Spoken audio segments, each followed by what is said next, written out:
Visit the Chrome Web Store to get the Cast for Education extension. After you've downloaded the extension, you will find it in the upper right-hand corner of your Chrome browser. When you open the Google Cast extension for the first time, you will need to name your device. I recommend using your class name or teacher name so it's easy for your students to find. I also deselect full screen and automatically opening. Be sure to hit save. Next, you're going to select who will have access to your device. Your Google Classrooms should already be listed. The default is for teachers to be able to present, and students will need to request access to your device. Select Close.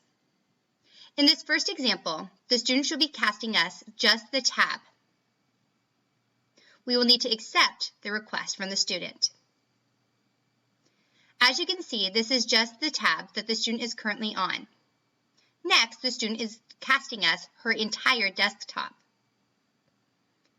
As you can see, the difference here is that I'm able to see all of the tabs on the student's Chromebook.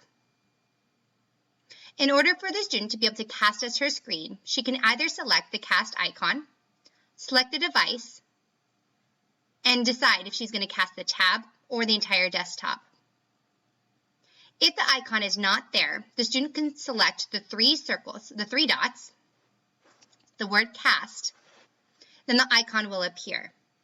Using a two-finger click, select Always Show Icon if you would like the icon always visible. If you are having difficulties and the student is unable to see your device, select Enable Cloud Services. You can select X to close the student who is currently casting.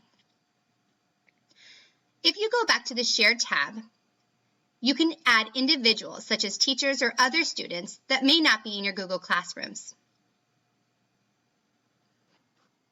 Additionally, I'm going to show you what it looks like if you change the settings, allowing a full screen and automatically opening when presented.